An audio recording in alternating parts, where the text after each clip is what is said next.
어제가 내년 있을 총선 예비 후보 등록일이었습니다.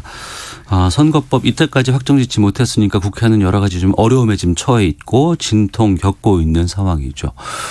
야 3당 대표가 오전에 일정 정도의 합의를 이르렀다는 발표까지 지금 나오고 있는데 오늘 그냥 갈 수 없잖아요.에서 선거법에 대해서 좀 알아보도록 하겠습니다.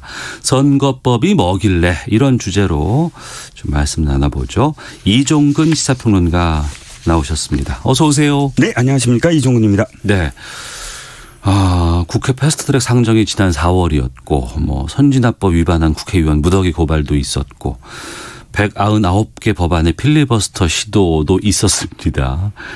모든 게 다 선거법과 관련이 있는 행동으로 보입니다. 이 선거법이 그렇게 중요한 거죠? 그럼요. 굉장히 중요하죠.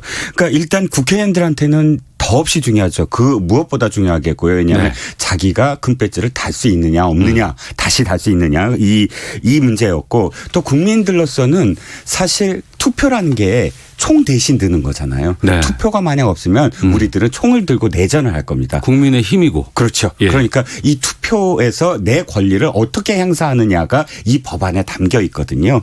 풀 명칭은 공직선거법입니다. 이 안에 굉장히 많은 것들이 담겨 있는데 이번에 개정하려고 하는 이유는 사실상 매번 이제 총선이 돌아올 때마다 선거구 획정에 대한 이야기가 있을 수밖에 없어요. 왜냐하면 어떤 지역은 인구가 계속 줄어들고 어떤 지역은 인구가 계속 늘어남에 따라 이 형평성 전체 균형을 이루어야 되잖아요. 네. 그렇기 때문에 선거구는 조정이 될 수밖에 없고 첫 번째는 선거구 획정 때문에 선거구제를 변경해야 되는 이유가 있고 두 번째는 이 갈등이라는 게 예전에는 좀 단순했어요. 이분법이었어요. 예를 들어서 지역 그러면 영남 호남 예를 들자면 영호남이 갈등이 있다는 얘기가 아니고요. 또 세대 그러면 노인 또는 청년 이런 식의 이분법이었는데 지금 이 시대가 변함에 따라 갈등이 굉장히 세분화되거든요. 네. 그러니까 완전히 누구는 무조건 좌파, 누구는 우파가 아니라 그 안에서 중도 우파 성향을 가진 좌파 이렇게 세분화되다 보니까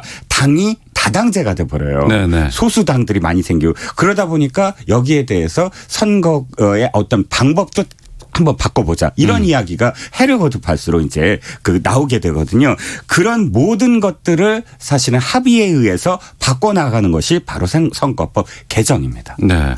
선거 제도를 어떻게 운영하느냐에 따라서 민의가 바뀔 수도 있고 왜곡될 수도 있는 상황이 충분히 있기 때문에. 네, 그렇습니다. 그것을 이제 서로 간에 이제 합의에 의해서 새로운 선거법제로 이제 계속해서 이제 바꿔가면서 이제 적응을 하고 있는 것 같은데 과거에는 이 선거구 크기 같은 걸로 해서 중대 선거구냐, 소선거구냐 이런 것들도 많이 차이가 있었잖아요. 네, 그렇습니다. 자, 이 중대 선거구냐, 소선거구냐는 제가 이제 어렸을 때 저는 군사 정권에서 태어나서 지금 이제 민주화를 거쳐서 민주주의 정권으로 이렇게 살아가고 있지 않겠습니까? 그런데 군사 정권에서는 무조건 중대 선거구제였어요. 중대 선거구제와 소선거구제의 차이는 한 지역구에서 몇 명을 뽑느냐예요. 네. 그럼 중대 선거구제는 당시에 제가 어렸을 때는 2명을 뽑았어요. 그러니까 중선거구제라고 할 수가 있어요. 그러면 1등, 2등이 다 국회의원 될 수 있는 거예요? 그렇습니다. 그러면 1, 2등이 국회의원이 되면 어떻게 되냐면 무조건 당시에 여당 그러니까 3공화국이나 4공화국의 여당은 공화당이잖아요. 공화당 의원은 무조건 전국적으로 거의 다 국회의원을 내는 거예요. 웬만하면 2등은 할 수 있을 테니까. 그러니까 어느 지역에서 아무리 지더라도 2등을 할 수 있으니까. 그러다 보니까 이 민주화의 열망은 어떻게 되냐면 안 되겠다. 소선거구제를 해라. 소선거구제는 1지역구에 1명이거든요. 그렇기 때문에 이제 실제로 여야가 붙어서 한 명만 하자. 그러면 야당세가 강한 서울 지역에서는 야당 의원들이 많이 당선될 거 아니냐. 그래서 87년 민주화 이후에는 소선구제로 바뀌었습니다. 그러니까 그런데 지금은 도리어 소선거구제는 민주주의가 아니다라고 바라보는 거예요. 여러 가지 이유가 있지만 소선거구제는 사실 사표가 많이 생겨요.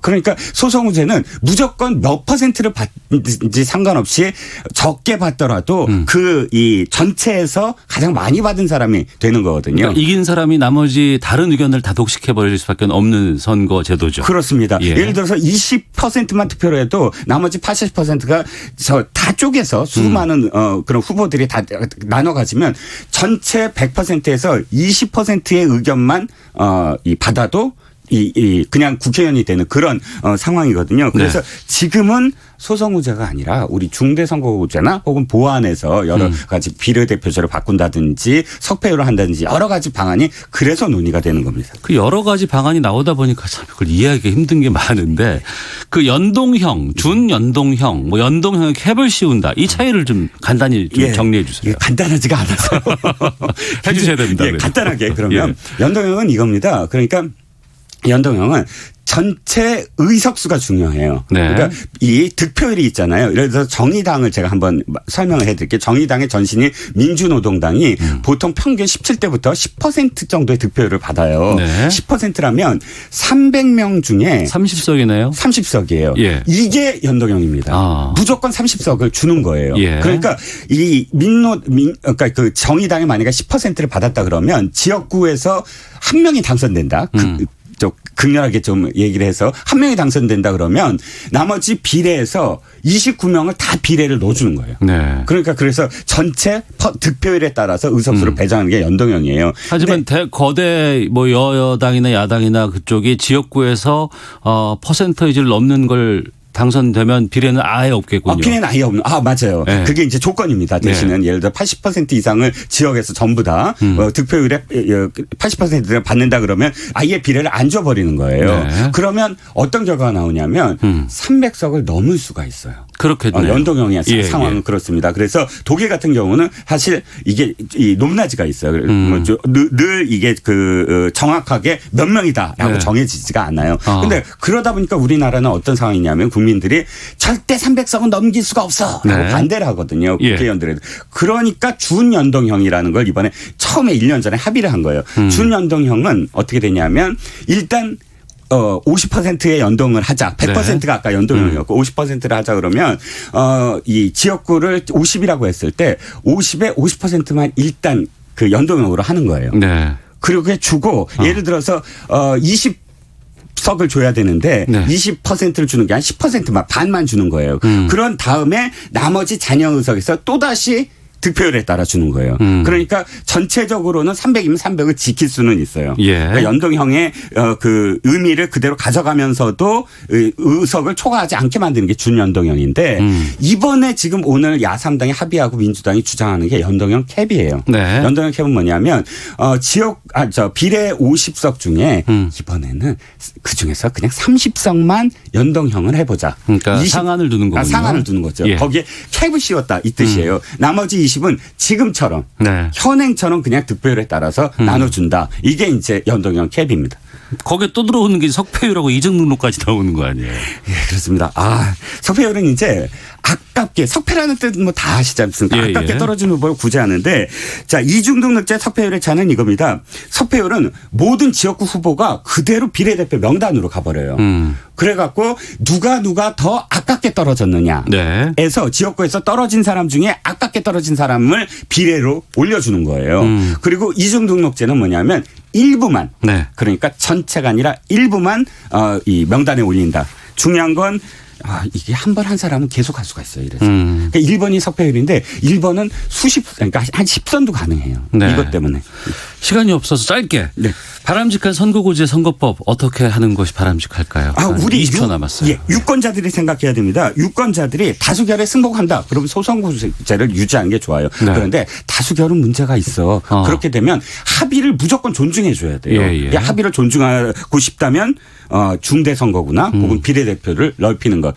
유권자가 생각해야 될 문제입니다. 이거. 알겠습니다. 자, 그냥 갈 수 없잖아. 선거법이 뭐길래 이런 주제로 좀 정리를 해봤습니다. 이종근 시사평론가와 함께했습니다.